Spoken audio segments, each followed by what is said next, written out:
editing transitions and how we're putting this together. So you shot all your footage and then you go to place it together. Are you just cutting from one scene to the next? Are you using different transitions like a jump cut or a swipe or a fade? They're all going to have different implications. A fade to black is typically seen as a closing, right? Maybe it's going to mark the passage of time. Maybe it's signaling someone's falling asleep. Maybe it's signaling someone's transitioning into a new world or a realm.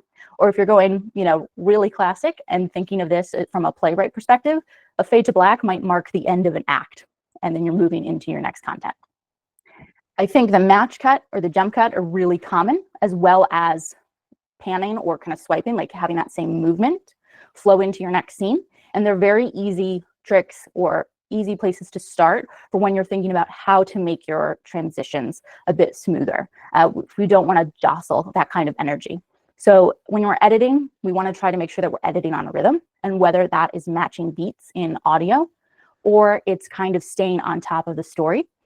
For example, let's say you do food content and you kind of edit each shot, you're showing like a different step of the recipe that you're following, right? So you choose to edit every time you have to pour a new ingredient, you cut your scene and it's 3 seconds for each ingredient pour, right? That edit, that's your rhythm edit, right? You could be doing it on a music beat and trying to edit like when there's a downbeat or upbeat, etc.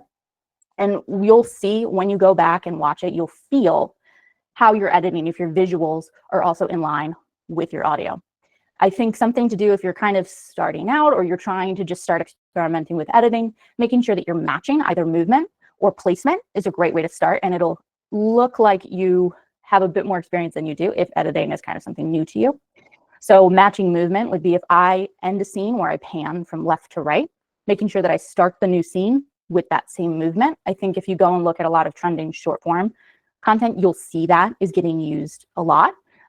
You can use that too, as well as your long form as well.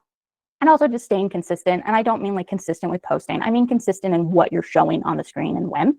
If you do, for example, sketch comedy, where it's just you, making sure that you're facing the right direction when you're cutting between clips, if you're talking, if you're playing multiple characters, or potentially if you cut between scenes, if you're using a red cup in one scene and you cut and you're in the same location, same time, you don't all of a sudden want that cup to turn blue.